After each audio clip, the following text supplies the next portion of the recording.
Good afternoon, everybody. Big Mike back here with you once again.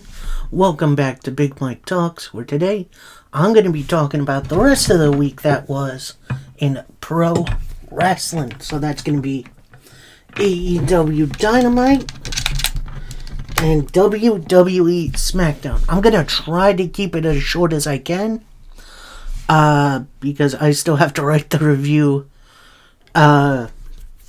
Take my notes for the WWE Royal Rumble. So that's probably going to either be coming tomorrow or Wednesday. It depends. But yeah, let's start it off with AEW Dynamite, as we have Will Ospreay taking on the Machine, Brian Cage. And honestly, Brian Cage should be on TV weekly. He is absolutely awesome. And he proved he could absolutely hang with Will Ospreay, who is honestly on another level. So, about middle of the match, Brian Cage hits an F5, or an F10, whatever you want to call it, only for a 2 count. Then Lance Archer gets up on the apron, distracts Ospreay for a little bit. Actually, no. I'm getting too far. Archer places Cage's foot on the ropes, causing the rope break. The ref sees Archer, backs him off a little, doesn't throw him out, which is very, very interesting. Cage goes in for the powerbomb that gets countered right into a Hurricane Rana, right into Lance Archer. Will Ospreay pulls out the Styles Clash, which, that's very interesting, to pick up the win. Almost immediately post-match, we get Archer attacking Ospreay. Cage joins in. Kenny Omega, who, before the match even really got going, was shown backstage taken out. He comes out, he's gripping his side, trying to make the save. He has a chair, gets some chair shots in, and as he's checking on his partner, as he's checking on Ospreay, out comes the rest of the Callis family. That's Fletcher and Takeshita, who attack Omega and Ospreay from behind and get him down for a couple of pile drivers. Cage and Archer get back in, take some shots. And then Don Callis comes in, gets some shots in on Ospreay. Then Archer and Cage were going to continue the attack, but Ospreay just kind of lays over and protects Omega. But and then the Callis family just leave. So this felt very much a bit cut and paste from previous attacks by this group. However, I will say the match was absolutely fantastic. And I hope for some more extension on the storyline here. We then get a Dynamite card rundown in which I don't think AEW started doing recently, and I kind of dig it. Like, it gives an idea of what's coming. Anyway, then Renee Paquette is backstage. She's standing right outside Swerve Strickland's locker room. Then Hangman Adam Page just barges in, looking for him. Then comes back out of the locker room. Renee's right behind him. He's asking anyone who says, "Hey, I'm searching for Swerve. Anyone seen him?" Everyone's like, "No, haven't seen him." Goes to walk off, runs into MJF, and they have a little stand down. Hangman mutters something under his breath. I didn't really catch it. But then he walks off. MJF then turns to the interviewer and says, "It's crazy. I do one little thing, I'm the devil. He doesn't seem to do anything wrong. But tonight, I'm not letting anyone ruin my move. I'm gonna prove my words are prophecy. And Jeff, as you face Claudio tonight, I know you refused my offer, but I got a new offer you cannot decline, as it's the Last Outlaw's last ride. I am definitely digging this MJF Jeff Jarrett feud. I know, Jeff Jarrett in 2025, who cares? I kinda do. Like, Jeff Jarrett has always been an underrated worker that I think deserves his flowers. So, anyway, I'm gonna say it's somewhere in the car park for a Powerhouse Hobbs promo, saying he's not been cleared for Dynamite after what Big Bill did to him. But the next time we meet, I'm taking you to hell, and it's only the beginning. So a nice short and sweet promo from Powerhouse Hobbs, who I hope heals up soon. Then we get this next matchup, as it's Jeff Jarrett taking on Claudio Castagnoli. And Jeff definitely gets beat up right out off the bat. Claudio goes for a neutralizer, but that gets blocked in a roll through. Jeff Jarrett then locks in the figure 4. Claudio reaches the ropes. Then Claudio turns to the Death Rider's entranceway, summons someone in. It's Wheeler Yuta. And he's about to come in from over the barricade, but the ref gets in his way.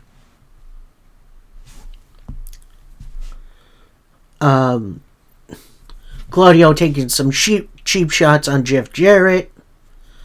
Claudio attempts a sharpshooter that gets countered by Jeff Jarrett.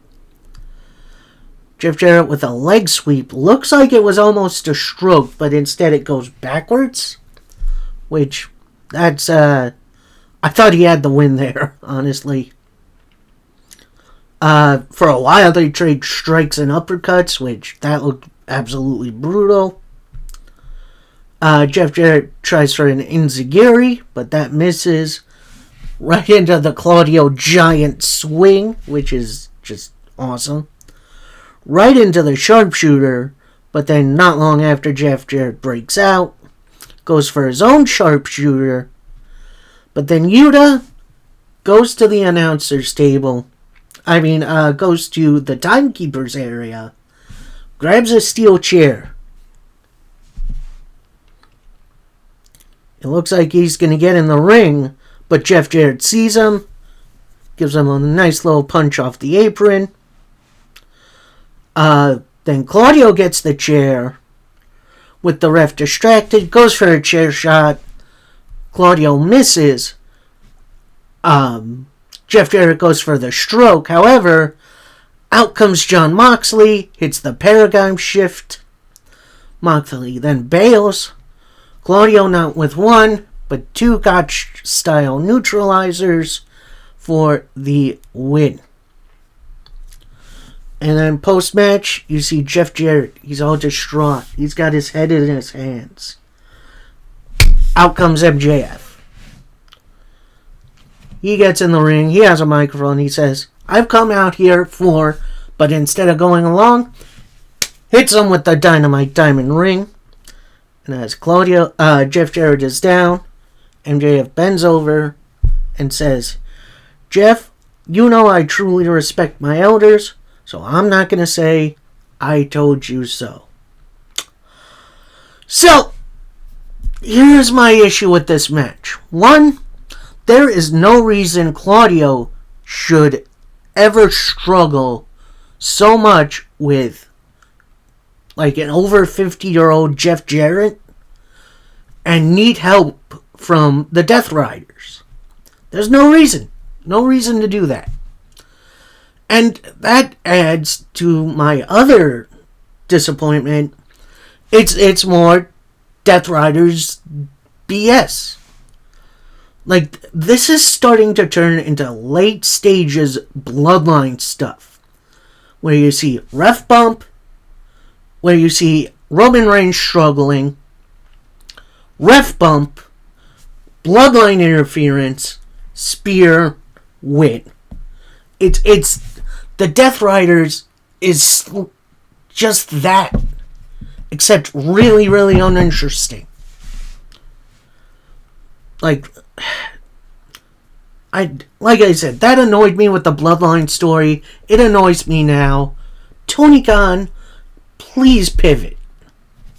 Please, let's give someone else a turn with the title.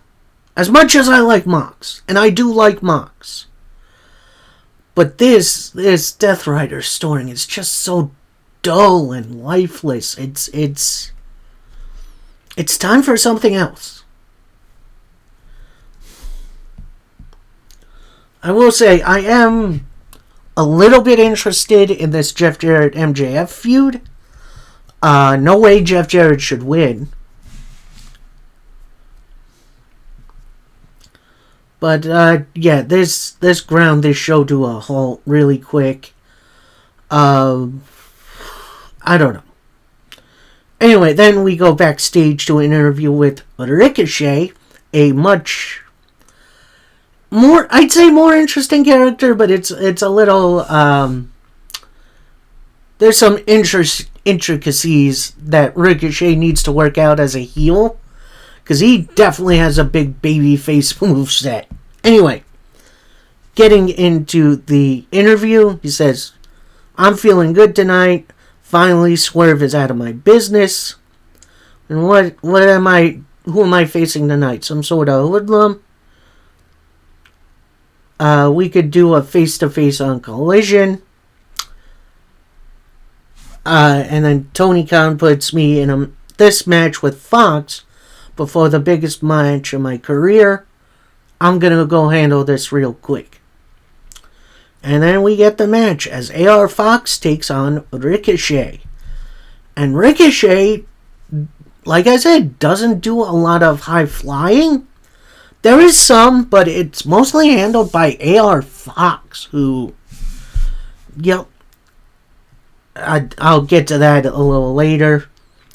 They trade a ton of moves, including Fox going for a 450 that gets blocked, only gets a 2 count.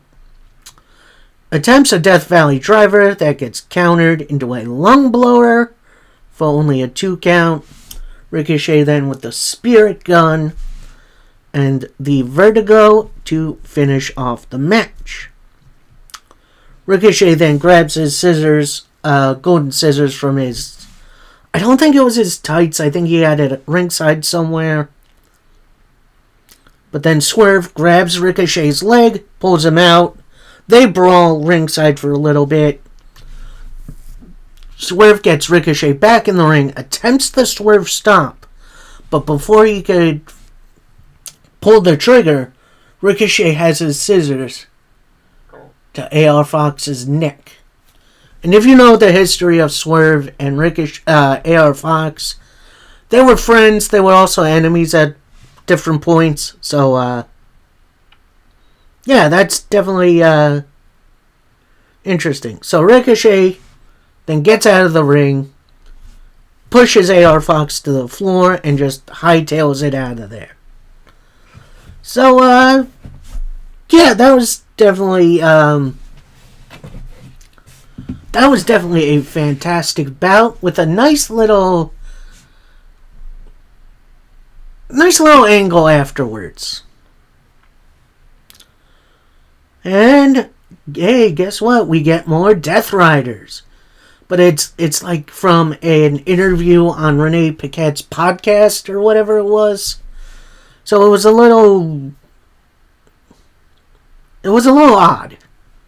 So we pretty much get Moxley taking the lead here because, of course, Renee asks about the AEW World title, which we haven't seen in a while. which is weird. It's been like locked in a case for months now. Moxley asks, why do you need us here? You need to see the title? I don't understand it. I'm what the world title means. I am the AEW title. You really want to see it? It's right here. And it's not something you win or you show off. It lives in here. Forged in the fires of combat.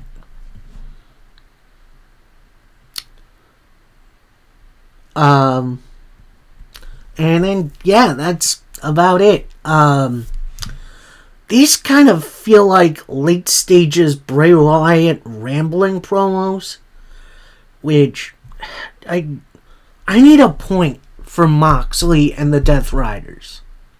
Why are they trying to do this? I don't know.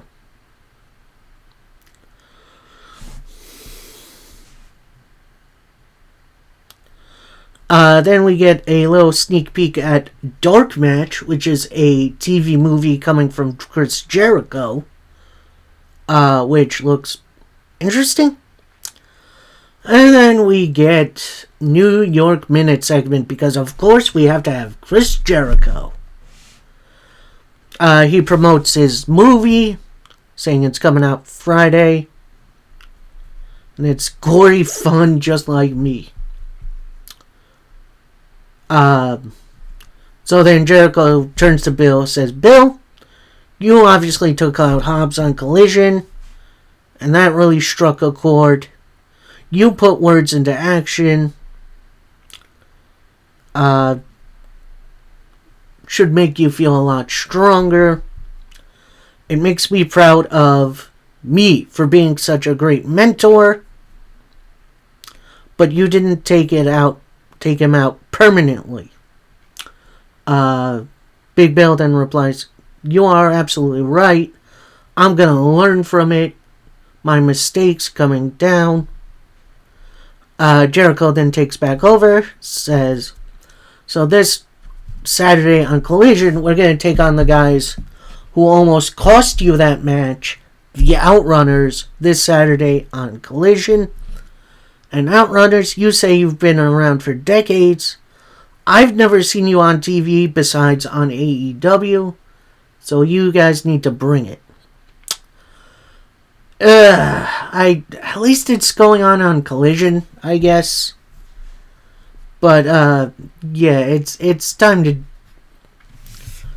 I think you gotta disband the Learning Tree. Like, this is as boring as the Death Riders stuff. And speaking of Death Riders, we got our next matchup, as we got Switchblade Jay White taking on Wheeler Yuta. And Yuta goes to attack Jay White right before the bell. Jay White catches him, almost hits a Blade Runner, but Yuta bails out. Bell rings. Gets back in. Yuta has Jay White by the beard for a little while. But Jay White gets out of it. Bunch of dueling chops, which was very, very interesting. Jay White with a huge backdrop. They fight to the outside, chop each other, throw each other into the barricade. They get back in. Yuta hits a drop toe hold onto Jay White onto the apron, which that was definitely wild. Yuta with a suplex, only for a 2 count.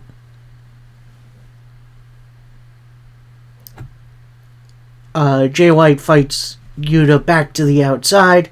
Yuta then starts just gouging the eyes of Jay White. Attempts a couple of superplexes, but they get blocked each turn. Eventually, Jay White does get it, only for a 2 count. Jay White attempts a Uranagi that gets blocked into an arm drag, which then leads to a roll-up, only for a 2 by Yuta. Jay White attempts a suplex that gets blocked into a chop block by Yuta. That was really, really good. Yuta then with a half grab, but Jay White makes it into the ropes. Yuta attempts an angle slam, but that gets blocked by Jay White. Then Yuta eventually does hit the angle slam, only to get a 2 count. Gets in the hammer and anvil elbows. But then Jay White with the Uranagi into a Blade Runner, but that gets blocked by Yuta into a roll-up for a 2 count.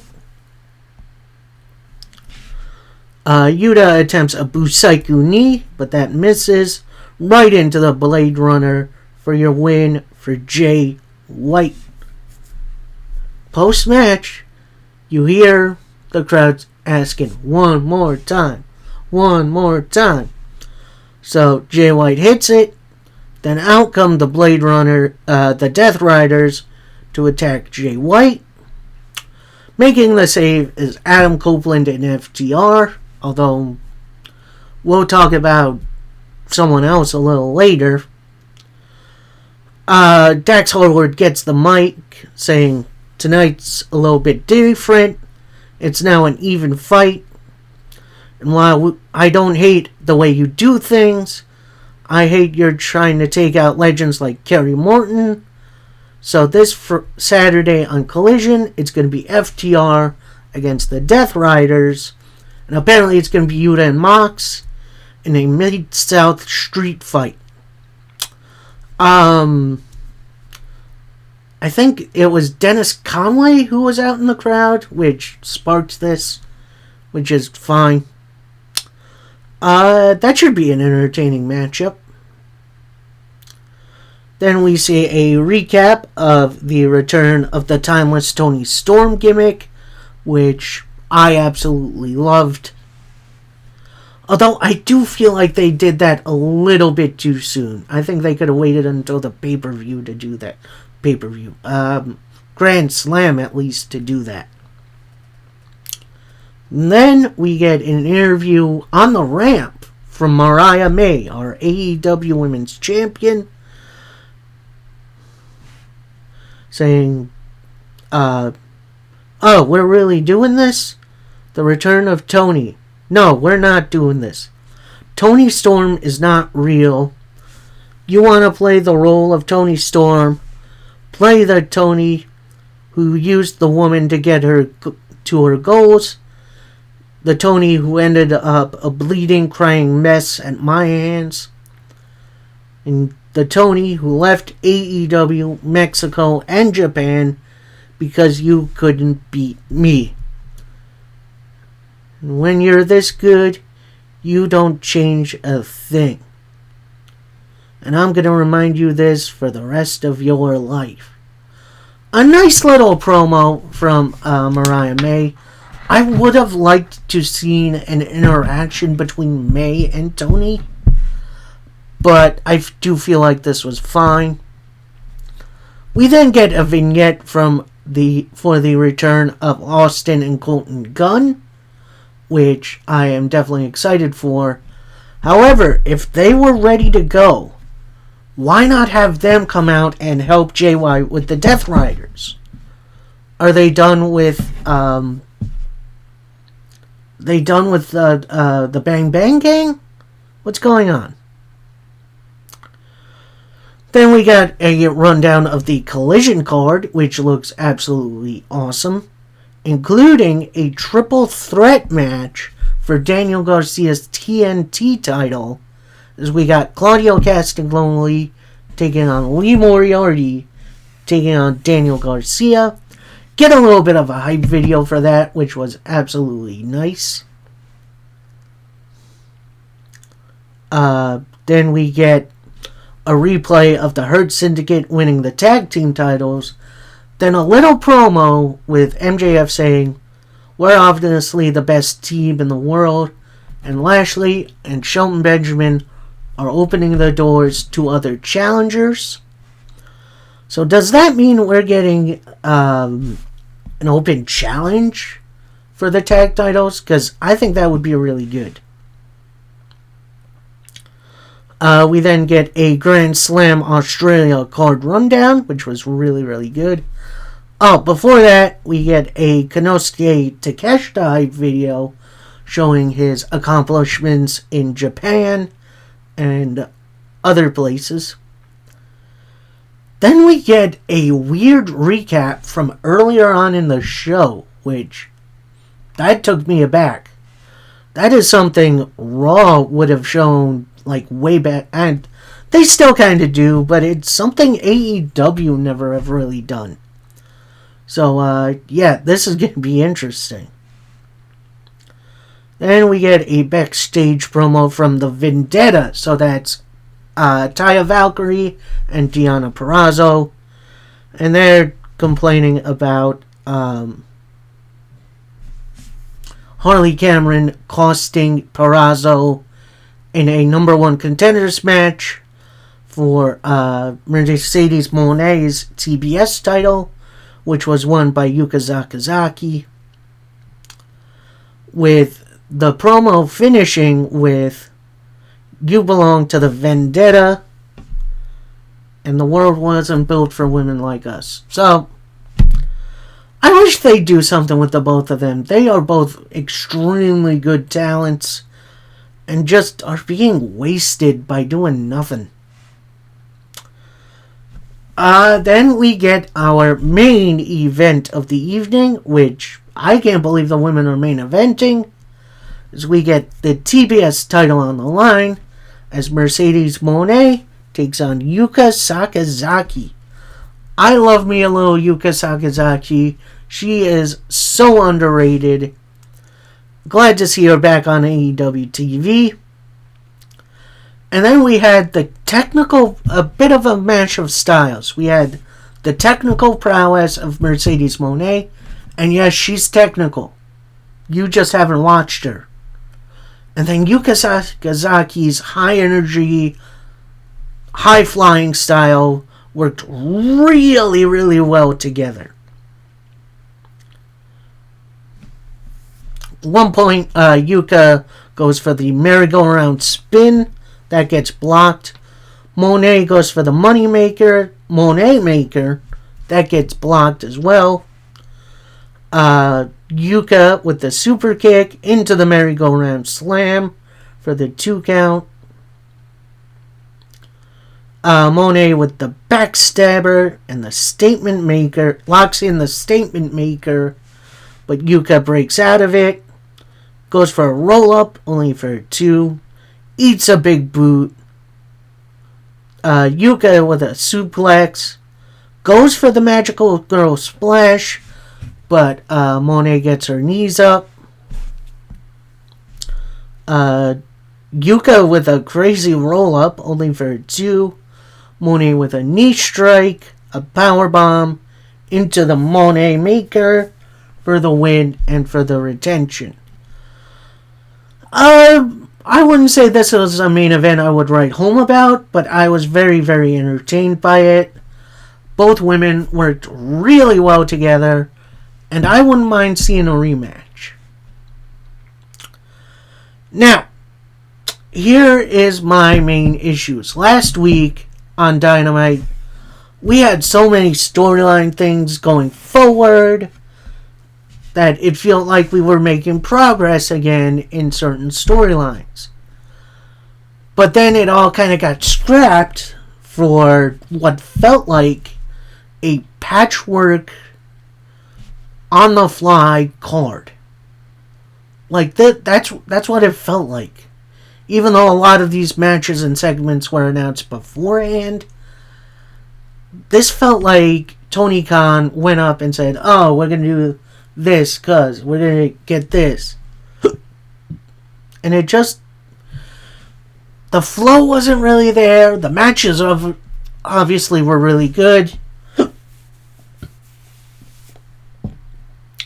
but there was no follow-up of certain stories, like Harley Cameron challenging Moné. We didn't have any real interaction between Toni Storm and Mariah May. And then we just got the Death Riders nonsense.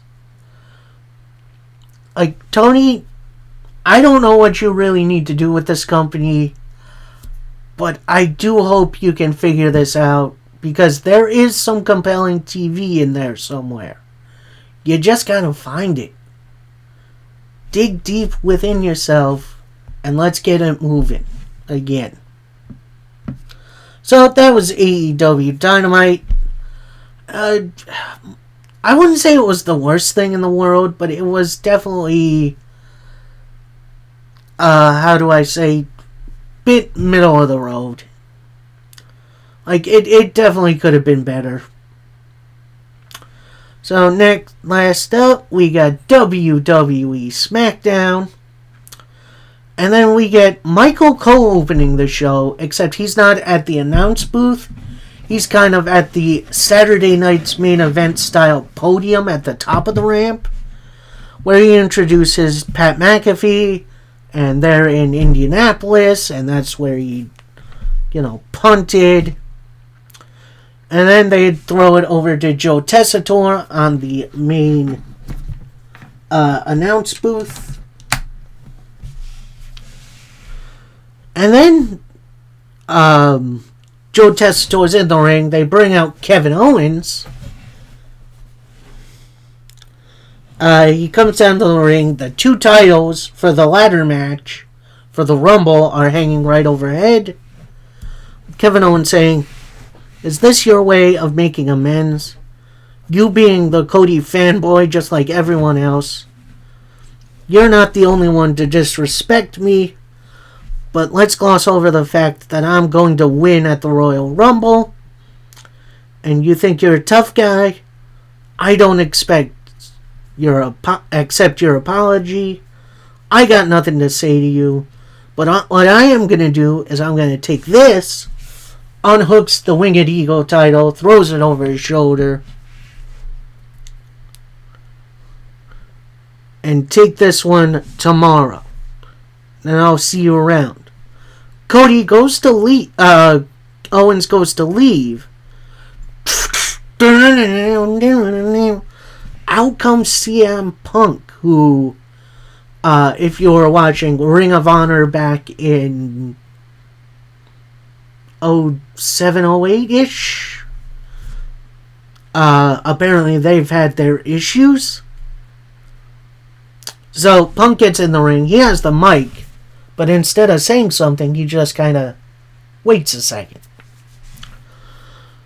So Kevin Owens brings the microphone back up to his mouth, says, "Can I help you out?" CM Punk then says, "No, but I'm out here to offer an apology, not just for interrupting you, because you make some great points. It's not going to be automatic that Cody Rhodes is winning the Rumble. But when I win the Royal Rumble match, if you get by Cody, that main event for WrestleMania could be Owens versus Punk. And just know, I'm coming for you."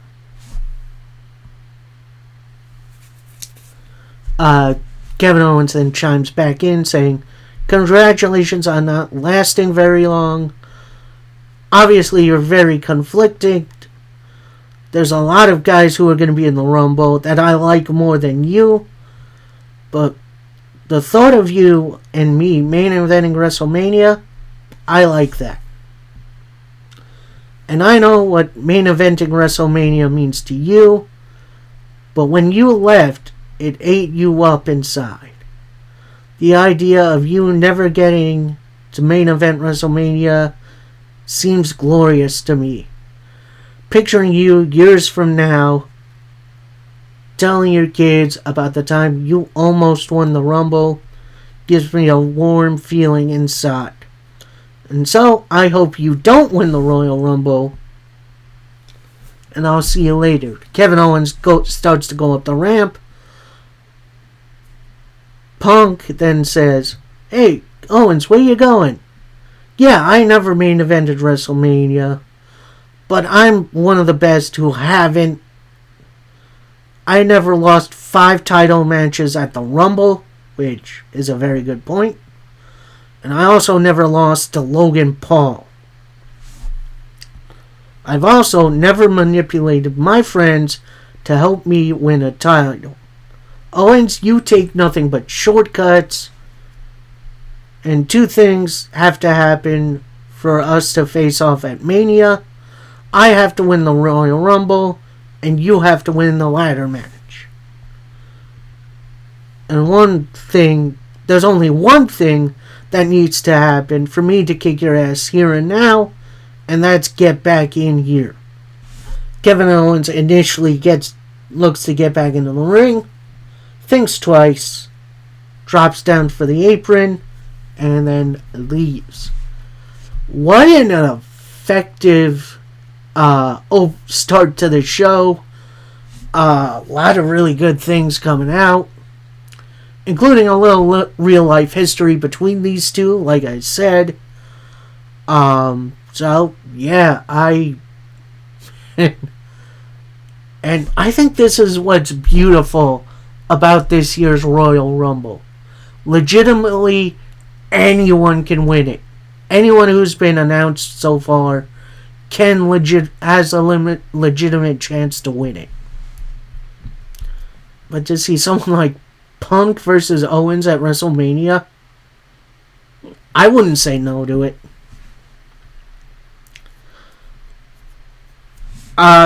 Okay, then we see The Miz. He's back in Nick Aldis' office. He's saying to him, I obviously went to A-Town Down Under to try for them to help me, but then you sent them to Raw.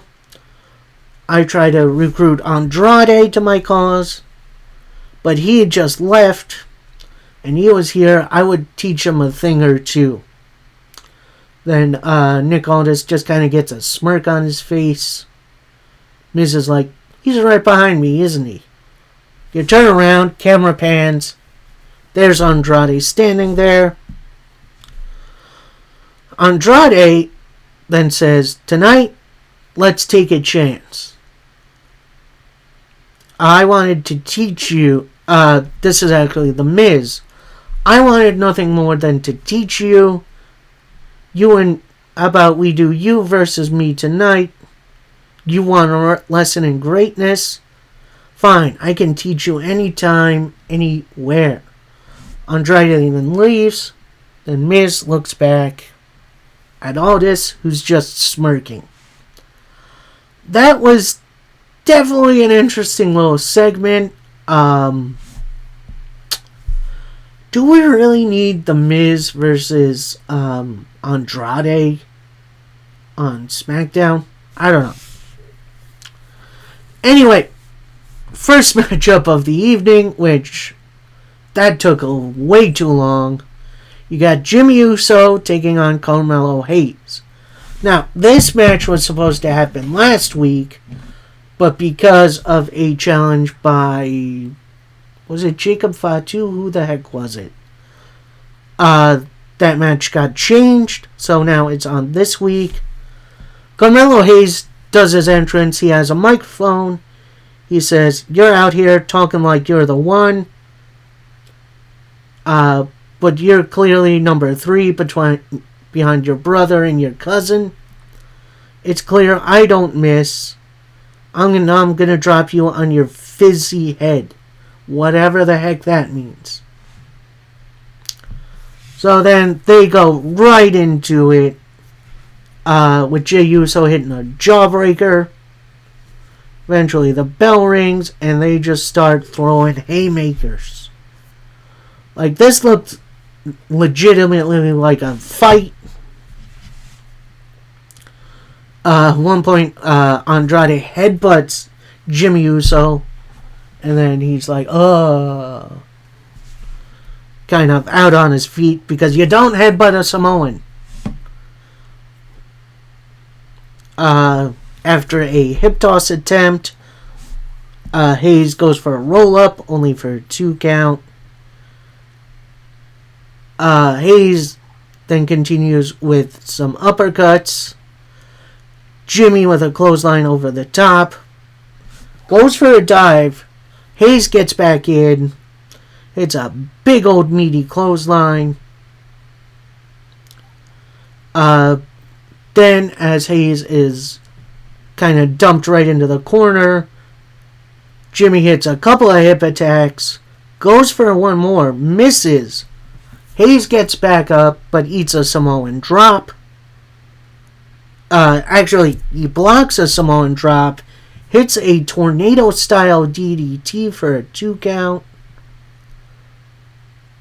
They attempt to throw each other to the outside, do some diving. Back in, Jimmy attempts a super kick that misses. Hayes with an enziguri, which that was absolutely beautiful. Hayes goes for his own hip attack, whiffs. Jimmy with a pop-up Samoan drop for a 2 count.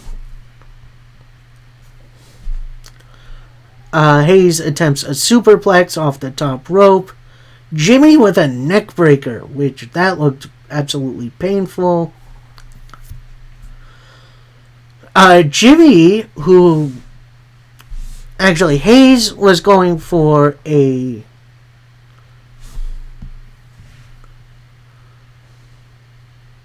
Hold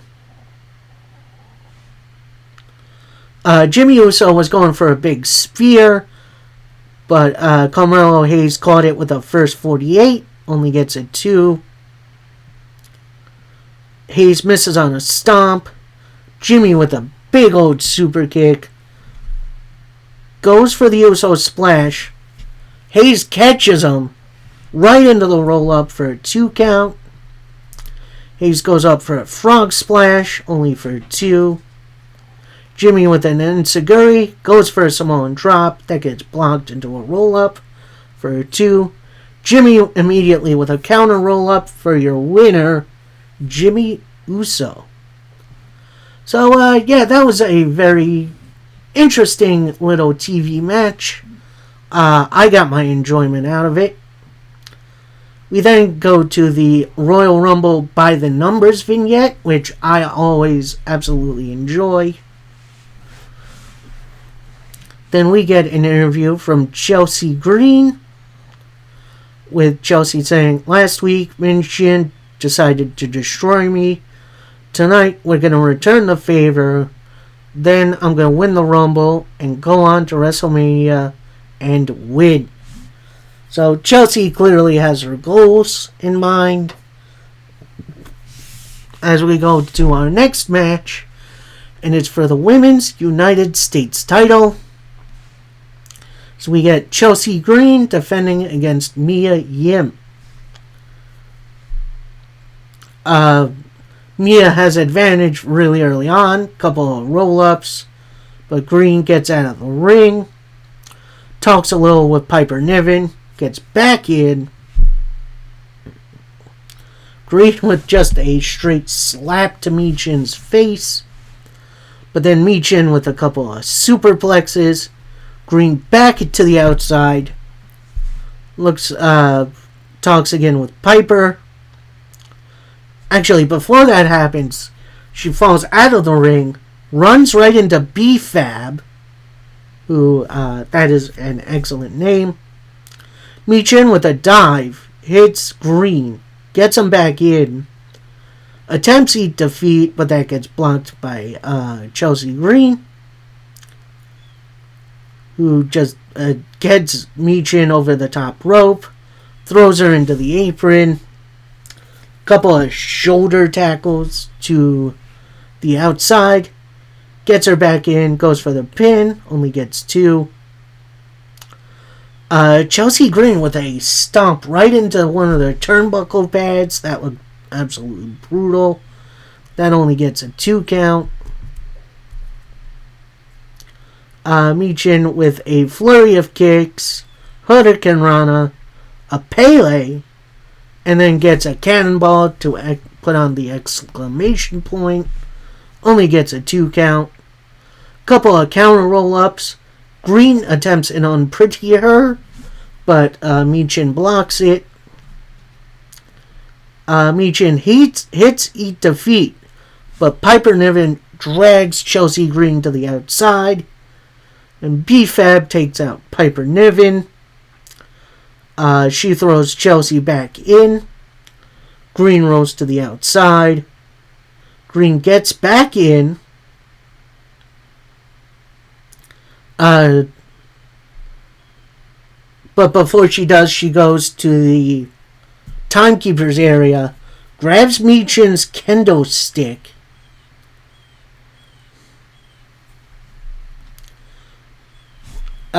misses at first.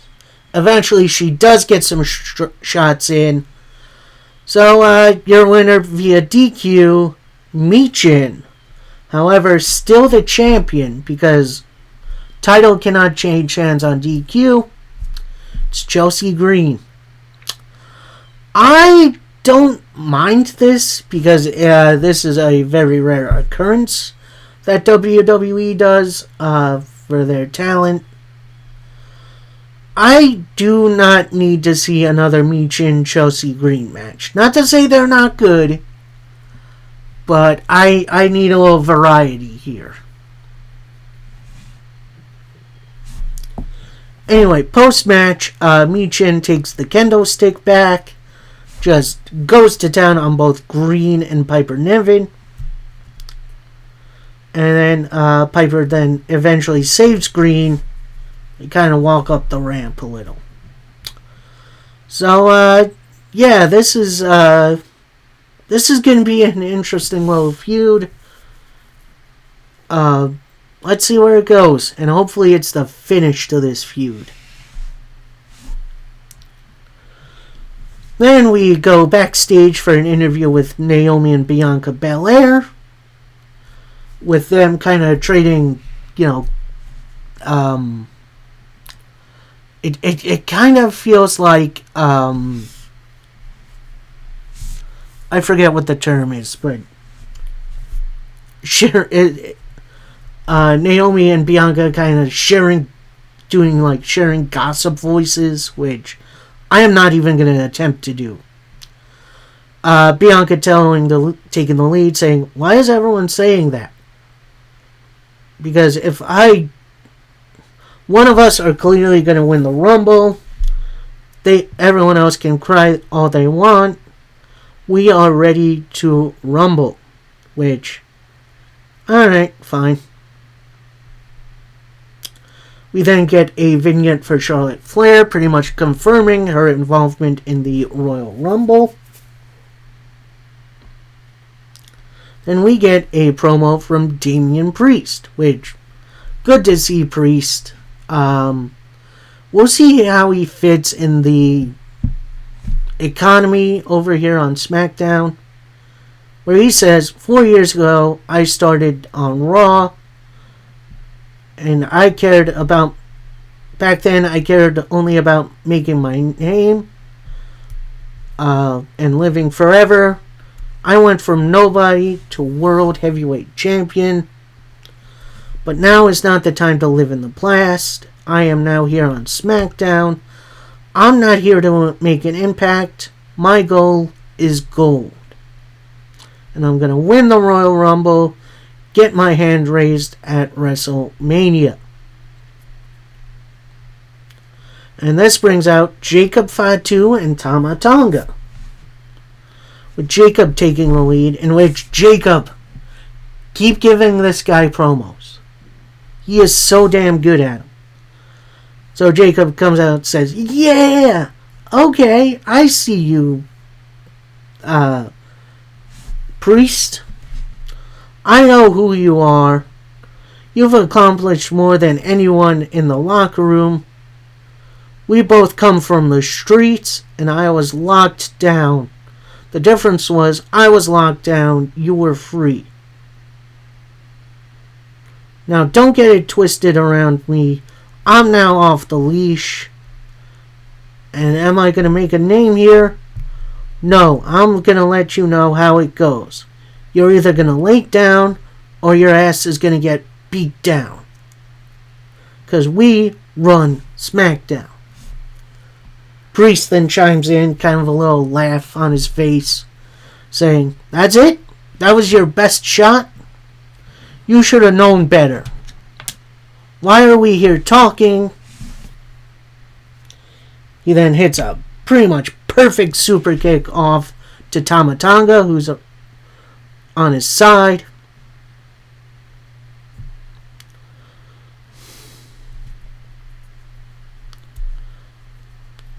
And then Jacob and Priest finally get into it. They brawl for a little bit. Tama Tonga then recovers, gets in. Numbers are way too much. Tama Tonga then grabs a steel chair, goes for the big strike. Out to make the save is LA Knight. Yeah. Hits a big boot to the chair to Tama Tonga's face. He then picks up the chair, takes a swing. Jacob Fatu then punches the chair out of LA Knight's hands. LA Knight then fights back, picks up the chair, hits a couple of chair shots to Tama Tonga. To Jacob. Tama then pulls Jacob from the outside. They start to go up the ramp. But Knight has a microphone where he says, so you say we either lay down or get beat down. You've used the numbers game before, but you have two of us versus two of you. So let's do this later tonight.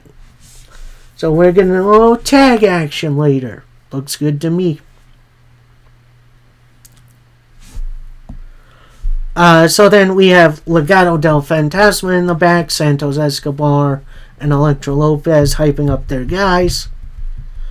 Then the Motor City Machine Guns walk in. They say, look, I know you guys don't love us, but tonight is a big old matchup and we need to be on the same page. Santos then kind of looks at the guns, looks back to his boys, and says, you two need to look after each other. Don't worry about the guns. They can handle themselves. Sabin then chimes in and says, oh, don't do that to me, Santos. You got... Santos then chimes in, it's easy for you to say you're the ones who got this opportunity at the Rumble. We have to get the opportunity we deserve. Alex Shelley then says, look, we know you have issues with us. I just need to know you guys have our backs tonight. Then I think it was Garza who said, we know how to handle our business, and after this match and after the Rumble, we're coming after you. So, yeah, Legado del Fantasma still has a target in mind. Good to know. We then get this 8-man tag team match, players. As it's Pretty Deadly, that's Elton Prince and, what was his name? Kit Wilson, teaming up with DIY, that's Tommaso Ciampa and Johnny Gargano, as they take on Los Garzas, aka Legado del Fantasma. That's Angel Garza and Humberto Carrillo, as they team with Chris Sabin and Alex Shelley of the Motor City Machine Guns. And we start off with Ciampa and Shelley. They kind of circle each other for a bit until Ciampa tacks out to Prince. And then we're off to the races. And, yeah, everyone got their good stuff in, including a big old moonsault from Humberto Carrillo, only for 2. Garza, then, after that, Shelley tags himself in, Garza tags himself in, Sabin tags himself in a tag chain. Garza with a seated senton. The Guns with the atomic drop kicks combination.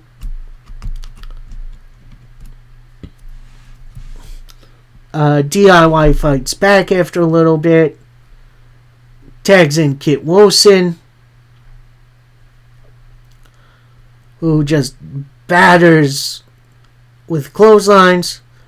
Garza gets tagged in, goes on a little run of his own, finishing up with a flapjack. Then he gets to the middle of the ring, removes his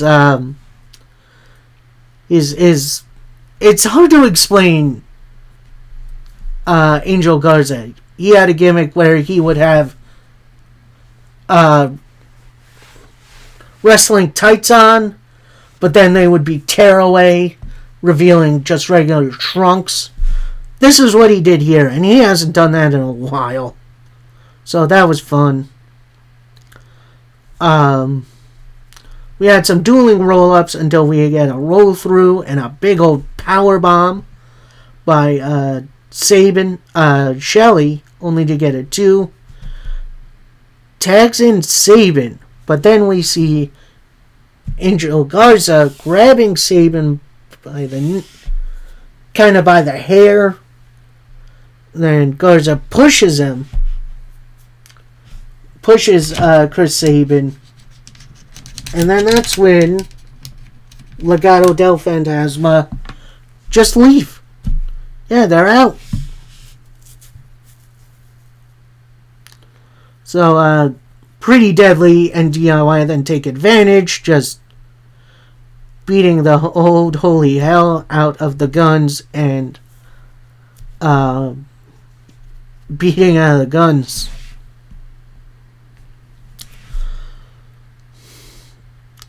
One point, Sabin was going for the tag on Shelley, but Kit Wilson dragged Shelley off the apron, so that tag missed. Gargano with the roll-up, only for a 2. Eats a clothesline, and as Shelley is in the corner,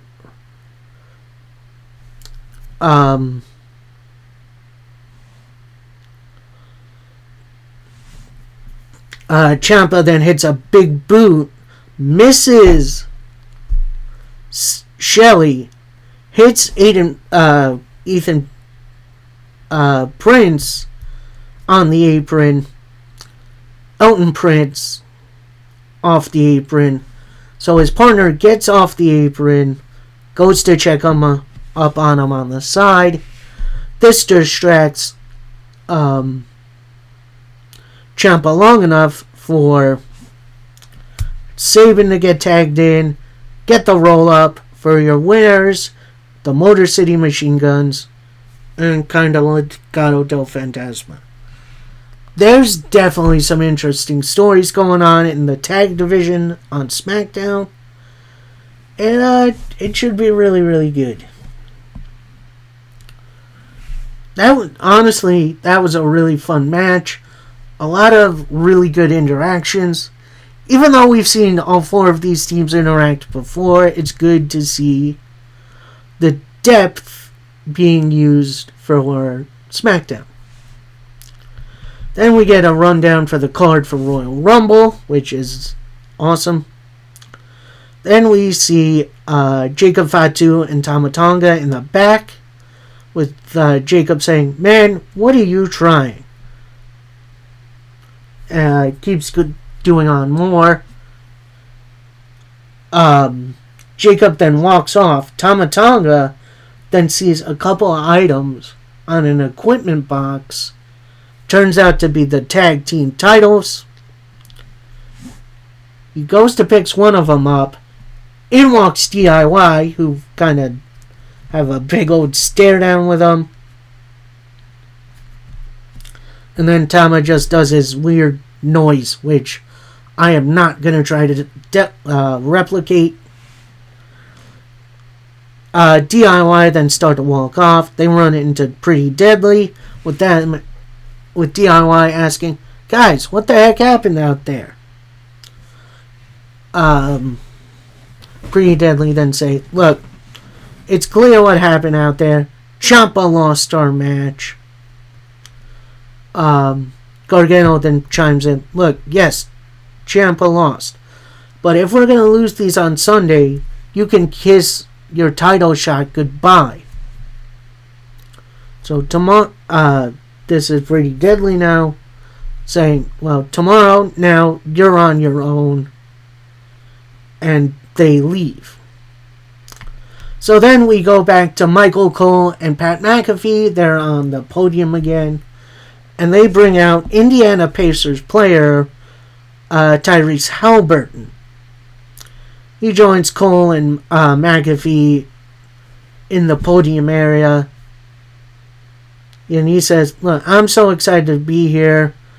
Tomorrow's game is going to be so dang good.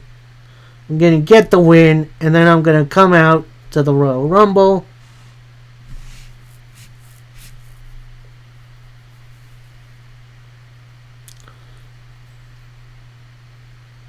Then we see some highlights, an announcement for the Rumble pre-show, which, that's nice. We then get a nice Cody Rhodes versus Kevin Owens hype video, which is also very, very good.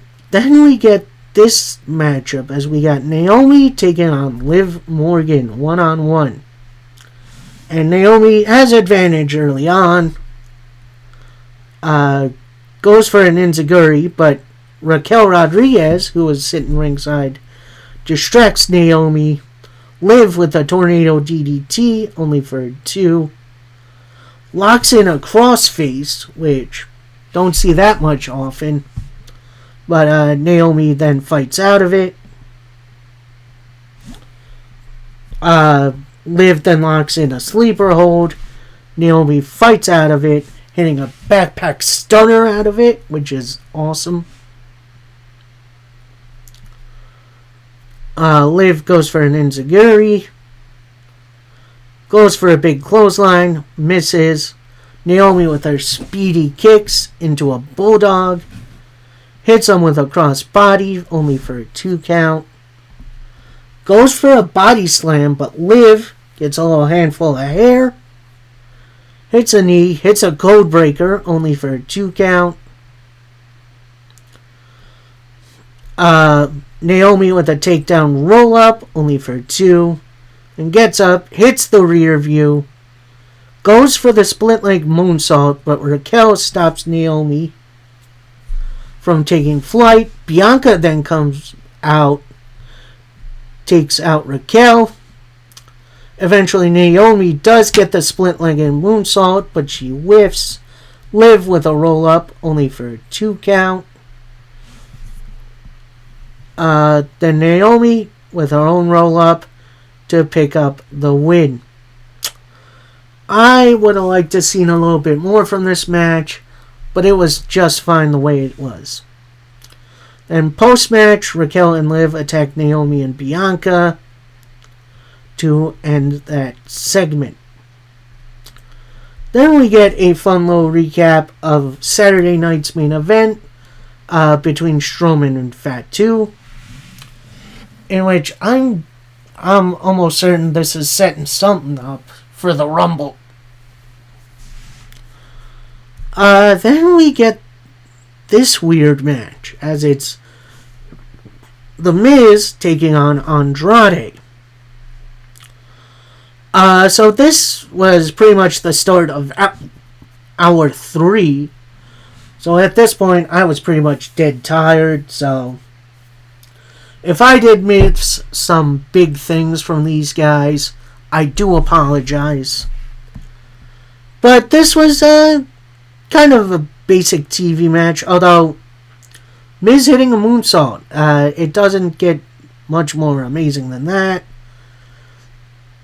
Miz hits some of the yes kicks. Last one gets blocked. Andrade with a big leg whip. Miz tries for a DDT. That gets blocked.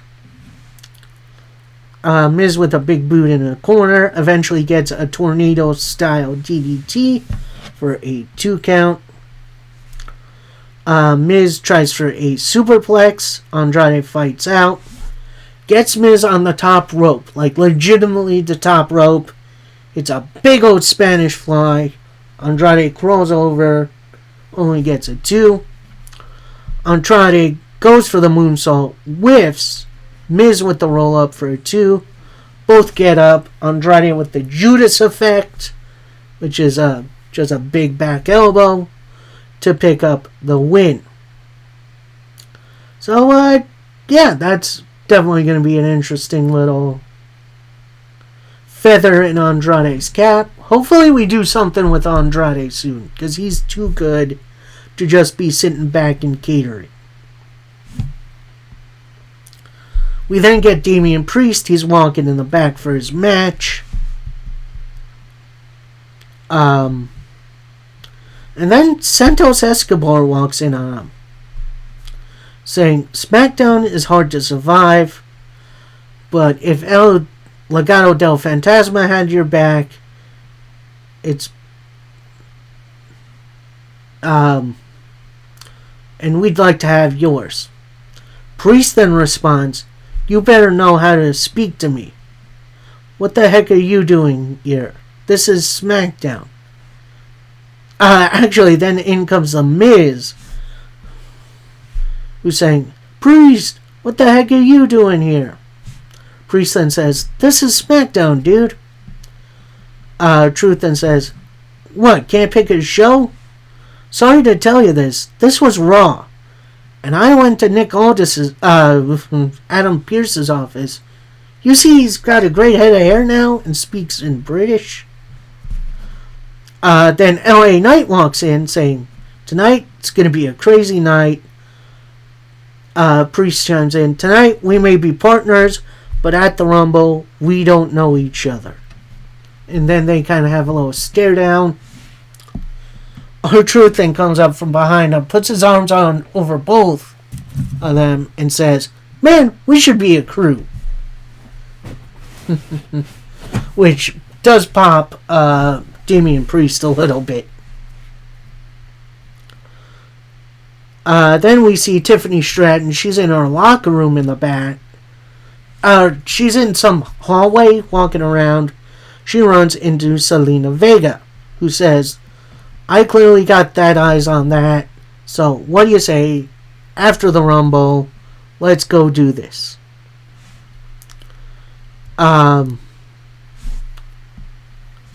So then Tiffany says, wait, you're in the Rumble, so you go do that. I'll just sit pretty here while you go fight. We then get a hype video from John Cena, recapping his announcement into the Royal Rumble on the first episode of Netflix on Raw, which I would have liked to see John Cena a little bit more in the build up to the Rumble, but he's got his own things going on. Anyway, then we kind of get an in-ring interview with Tiffany Stratton, who says, this may be my first title on the main roster. I've always been championship material. It doesn't matter who wins the Royal Rumble. It will always be Tiffy time. So then out comes Candice LeRae. No Nia yet. That's coming.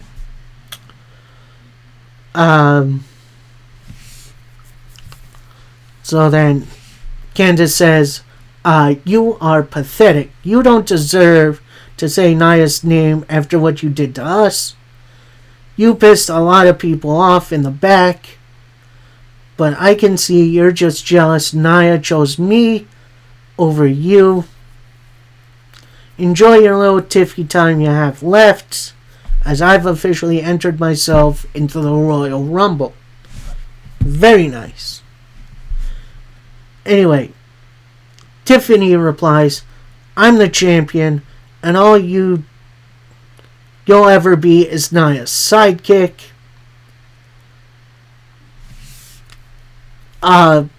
Then, almost out of nowhere, Nia comes in, goes for a splash on Tiffany Stratton, hits Candice LeRae instead.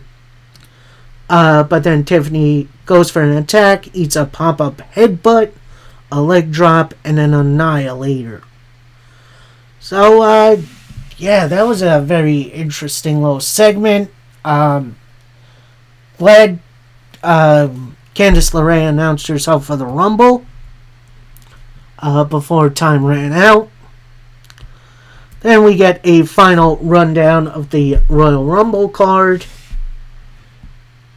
And then Finalamo. It is our main event of the evening, as it's a tag team match, playa, as Jacob Fatu teams up with Tama Tonga to take on LA Knight, and his partner Damian Priest.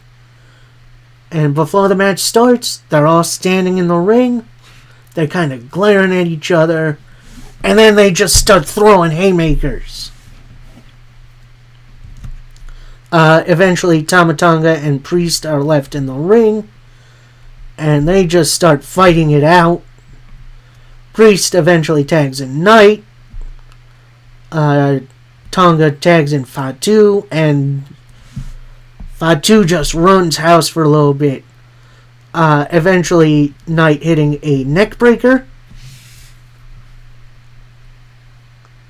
That only gets a 1 count. Tags Priest back in. Hits a couple elbows. Goes for a big splash. Misses.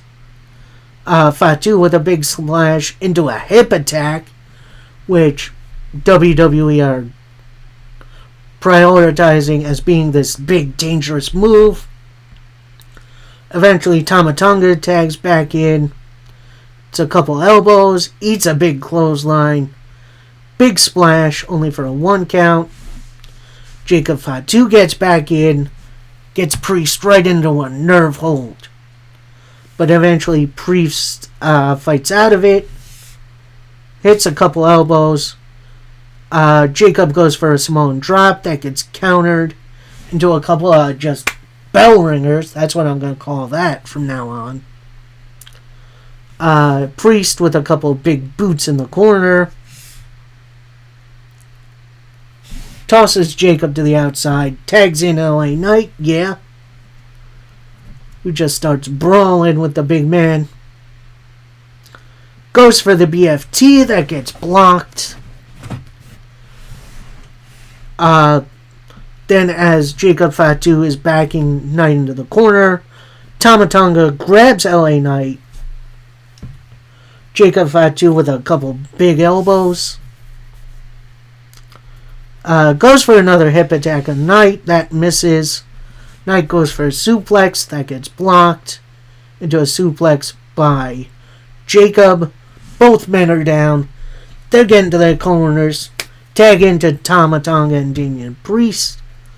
And Priest just runs house, including a flapjack. Big old pounce over the announce table. Flatliner into the announce table. Gets him back in. Hits the rope walk cross body, which I guess you can call the old school. Only gets a 2 count. Goes for the Razor's Edge. Tama then kind of readjusts. Doesn't slip out of it, but slips into a sleeper hold. Eventually Priest does power out. Tama with a quick roll-up attempt. Only gets a 2. Tama Tonga with a sheer drop DDT, which honestly that's cool looking. Only gets a 2 count. Then Priest with a big old crossbody into the barricade. Tama goes for a clothesline that gets caught. South of Heaven blocked. Get back in the ring. Clothesline. South of Heaven. So your winners, LA Knight and Damian Priest. In post-match, Fatu attacks Priest, who hits a Samoan drop on him and then gets a moonsault. So, that was the show. Very hit and miss. I did like the main event. A lot of really good build to the Royal Rumble, but also like a lot of what I'm going to call kind of pointless stuff. But overall, I did enjoy SmackDown. Decent build to the Royal Rumble. So, that'll do it for me. either tomorrow or Wednesday, I'm going to be doing a review for the Royal Rumble itself. Might take me a little time because I don't have notes on it yet.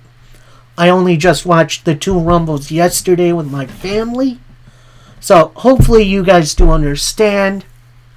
And until next time, happy wrestling, everybody. Peace.